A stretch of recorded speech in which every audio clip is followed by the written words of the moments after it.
My name is Isaac Polikoff. It's really Isaac Polikovsky. I was born 87 years ago in a small town in Poland.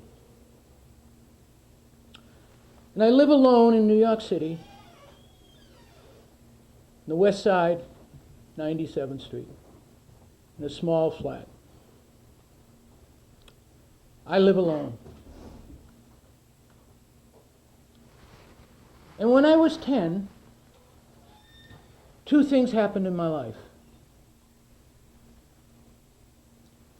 I decided I wanted to become a writer, and I fell in love with a girl next door. She lived in the next house. And we were together every day. Never a day went by when we weren't together. And we played in the fields, and we jumped, and we played so many games every day. But at the end of every day, we would both lie back and talk, and talk, and talk, until we couldn't talk anymore, until we were empty. And then I would go home, and I would write, and write, and write. And finally, when I had a piece that I was very, very proud of, I showed it to the only person that meant anything to me in my life. I showed it to her. And she read it. And 2 days later, she handed it back to me. And she said, "It was okay, but maybe next time you should write about things you don't know so much about. Maybe not so much about yourself." Because she loved me and I loved her, I wasn't hurt. And so I went back and I wrote, and I wrote, and I wrote about things that I didn't know very well.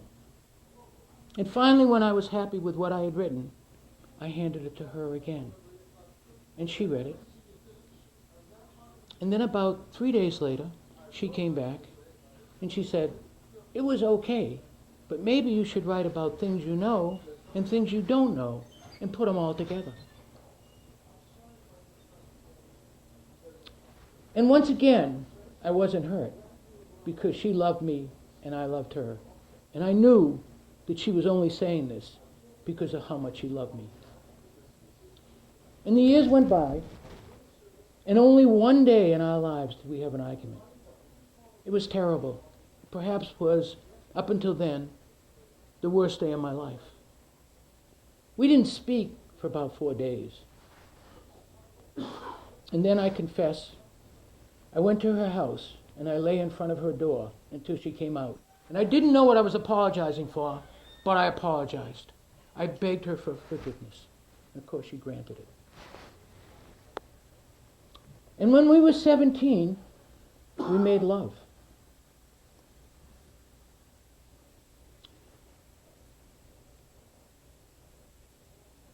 And then, about 2 months later, this was 1937, her father had saved, he was very poor, but he saved every penny he had to put her on a vessel to the United States.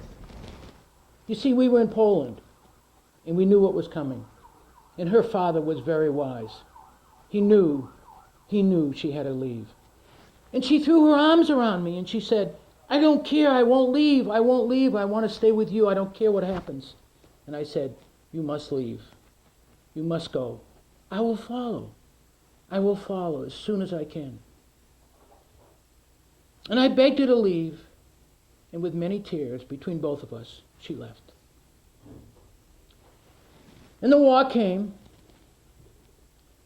and I fled every day. And this may sound strange, but because I thought of her every day, and I would meditate, and I would dream as if she were there in the room with me, I never made a sound. I would hide in closets. I would hide under beds. And even when they came into the same house where I had occupied, they never found me, because I barely breathed, just thinking about her and how much I missed her. And the war came to an end. And I was put in a displaced person camp. And a letter came from an uncle who had found out about me and found out that my whole family had been lost. And he said he would send money to me to come to America. He was in the locksmith business. America, where she was. I would have shoveled shit in the street to go to America and to see her once again. Because I knew I had promised her that I would come, and I knew she'd be waiting. And so I went. And I went to work for my uncle. It's not what I wanted to do, but it's what I did. And through much search and talking to people who also came from Poland, I found out where she lived. I found out that she'd been a seamstress. And I knew exactly how to get to her place. And I went. I don't think I have ever been so nervous in all my life. And I knocked on the door, and she came out. She couldn't believe it was me. She could not believe it was me. She said, "I thought you were dead." "No," I said, "I'm not dead. I'm here to see you. I'm here to tell you that I have never stopped loving you. I'm here to tell you that I want to take you away with me." She began to cry. She said, "You know the vessel that I took to America? I threw up every day, but I wasn't seasick. I was pregnant with our child. And when I came to America, I worked as a seamstress in a big factory.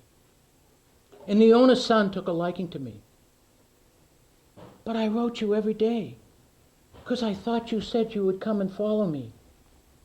But there were no answers. I never got an answer from you."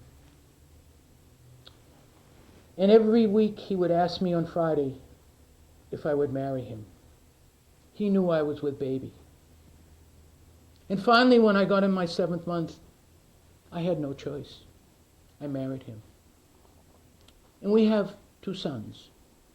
The first son I named Jacob because I thought you were dead, and I thought Jacob would be Isaac's son. He's now 5, and he's napping right now. And I have a son with my husband. And he's very kind to me. And he's been kind to me since he met me in the factory. He takes wonderful care of me, and he's a wonderful father. And I looked at her, and I said, "Please come with me. Please come with me and live. We love each other. I know we still love each other." And she began crying uncontrollably. And she said, "I cannot leave. I cannot leave him, and I cannot take my children away from him." And I did the most difficult thing I have ever done in my life. I shut the door, and I said goodbye, and I went back to my apartment. Now, Brutus lives upstairs in the upstairs flat. Brutus was also from Poland, and by some miracle I was on Madison Ave one day many years ago, and I heard this voice, and I turned. I couldn't believe it. It was Brutus. And just that week, a flat had opened up upstairs. And so I told Brutus about it, and he took it. You see, when you get to be my age, and you're alone every day, you want to be seen. And there isn't a day that goes by that Brutus doesn't come down with some excuse or another to bring me something, paper to write on, whatever, because he knows I'm writing. And I go up every day to bring him flour because he tells me he's baking. You want to be seen. And this is an excuse to be seen. I even go down to the store downstairs, where they sell sneakers, and they're laughing behind my back. They say this old man's not going to buy a pair of sneakers. And I try on 2 or 3 pair, and I guess they're kind to me because they know I'm not going to buy anything. But I go there because I want to be seen. And I want to be seen so much that I actually pose nude for a group of artists. Buddhist couldn't believe I was going to do it. He said, will they see your schmeckel? I said, at my age, there's practically nothing left. It doesn't matter. And I did it. And I got $150 for doing it. But I have to tell you, there isn't a day that goes by that I don't think about her and I don't think about Jacob. And I've been following Jacob's life. I knew where he went to school, and I would sneak around corners just so I could peek at him. And when he got to Columbia, I would stand across from the doorway waiting for him to come in every day, just so I could see him. And Jacob became a famous writer. He was written up in the Sunday Times. And when they would review his books, they would say nothing but wonderful things. But every once in a while, they would say something that wasn't so wonderful, and I would be outraged. And of course, I bought all of his books, and I would read them over and over again. And one time he had a signing. And I went to his signing. And when it came my turn to get the book and his autograph, I just stood there, and he looked at me strangely, and I just held his hand. So he couldn't write even. And he looked at me, and he said, do I know you? And I looked at him, and I said, no, but I know you. I know you from your writing, and I love every word you write. And I took the book home, and I read the lines over and over and over. Well, I followed her life too. She died about 5 years ago. And then one day, I was reading the newspaper, and there was Jacob's face in the obituary page. He was 60 years old, and he died.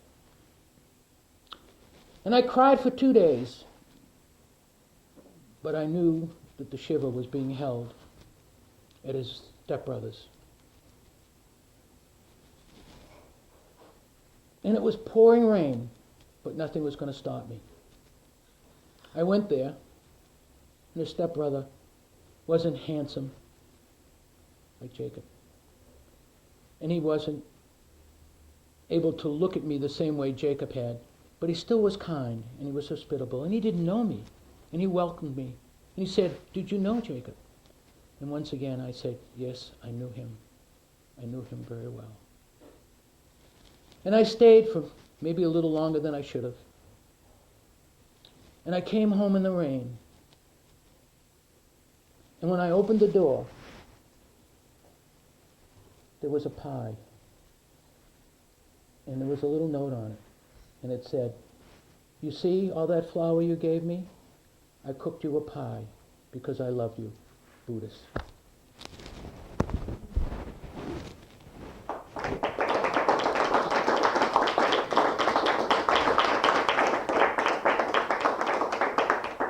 That's the only story I have ever told that I didn't write. I wish I had. I found it in the New Yorker about 3 or 4 years ago, and I read it, and I handed it to Esther, and she handed it back, very much like in the story, and she said, you should tell this story. And so I did. Anyway, I was really taken with it, obviously. I think it was written by a woman. It was written by the woman who ended up, she's published a book called A Natural History, not The Natural History of Love, something like that. No, not the census. It's not her. I'll find out and I'll let you know. I'll tell you because I have the novel at home. I actually lost the edition. It was February 8th, I think, '04. And I can't find it. But I do remember the story. The novel's called A History of Love. Really? Yeah. I'll have to get it. It's a great love story. Anyhow, I wore the jacket for a couple of reasons. I wore the jacket because I thought it might make me look a little older. And I will tell a story tonight about my red jacket. But before that, I will cover briefly a story that I have told before, but it resonated again with me last week when I was in New York City. After having dinner with one of the young men who works with me, my patent attorney, my daughter and her husband, I went walking with this young fellow, Peter, who works with me, and of all things, we were in the 40s, we saw a porno shop. And of course, we went in. And the front of this porno shop was, they had DVDs for $1. And I started thumbing through them. And there was, of all things, the Jackie Robinson story starring Jackie Robinson. $1. I bought it. And as soon as I got home, I played it. I've told the story of Branch Rickey and Jackie Robinson. This is a story that I consider one of the most remarkable things to have happened to our country in the past 60 years.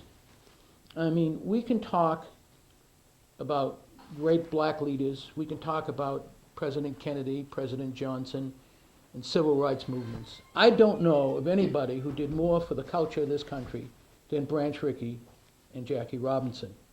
I mean, you look at the landscape of the 40s, when the only fast food you got was when your dad came home and said he was very hungry. Ronald Reagan was an actor, so he said. Car washes. Fathers actually washed their own cars on Sunday. The South, blacks had a drink from separate fountains if they could find one, separate toilets, couldn't go into the same restaurants. And this really went through the 50s and early 60s. If you've ever seen some of the movies and documentaries of what happened in the 60s, I mean, it's unbelievable that this was our country. But Branch Rickey, in 1942, went to work at 62 years old as general manager for the Brooklyn Dodgers. Loved baseball.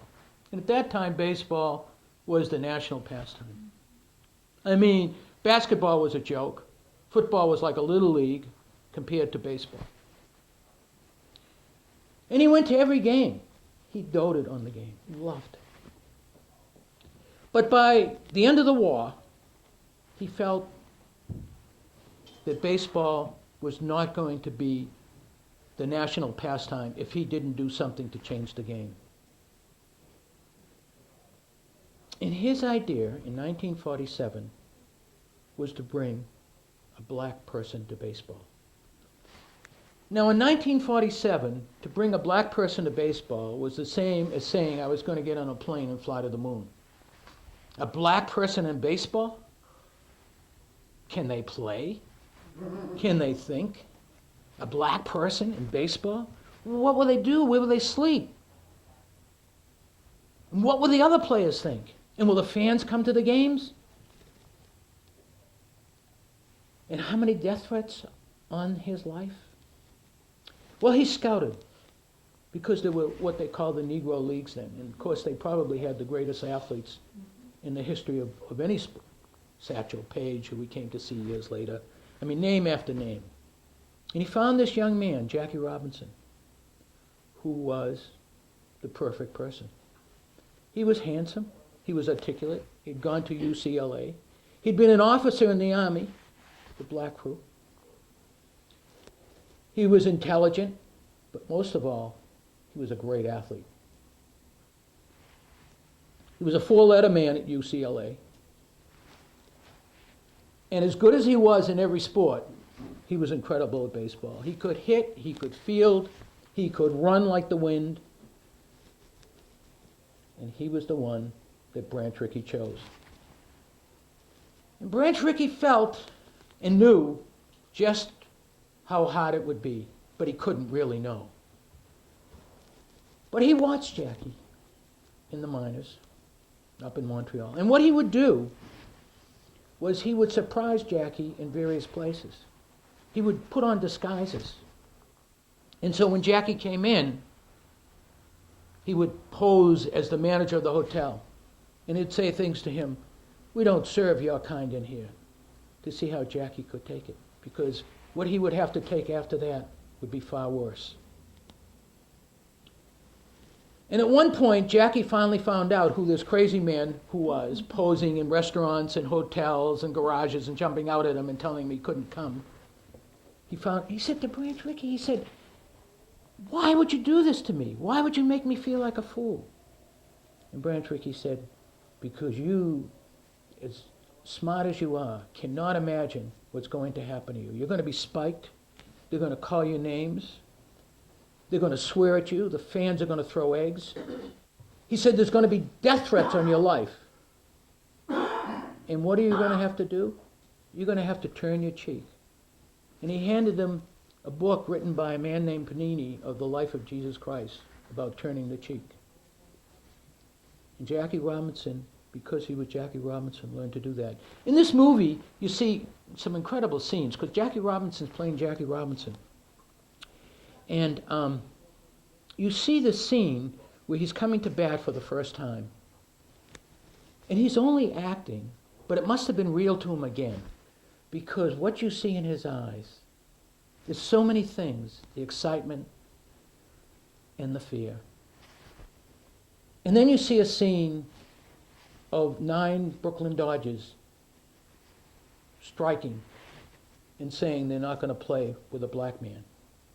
And Branch Rickey brings them all to a hotel room, and he says to each one of them, "Where did your parents come from?" One says Italy, the other one says Hungary, another one says another country.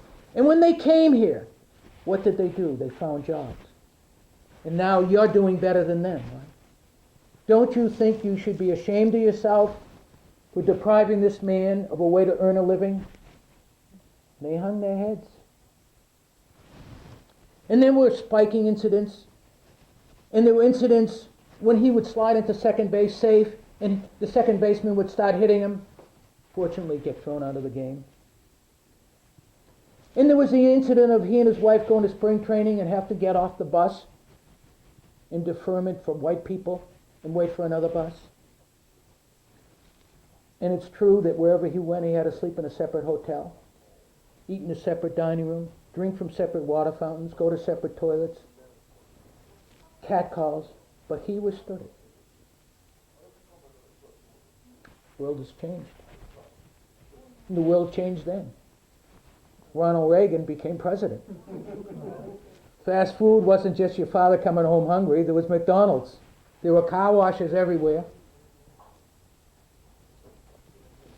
And by the 70s, black athletes would be honored, would get the best seats because of their stature, paid lots of money, even much more today. And there's a great story about Bill Russell, who was the leader of the Celtics, who had, I think at one point, 4 blacks on the team in 1958. And they came to St. Louis to play what was then the St. Louis Hawks. And it was quite late in the evening, but still early enough to get dinner in the restaurant. And when they sat down, the manager came over to them and said, "We don't serve Negroes here." And somebody came over to the manager and said, "Well, they're not ordinary Negroes, they're basketball playing Negroes. We can feed them." So they brought the food, and when the food came out, Bill Russell stood up and said, "I wouldn't take a bite."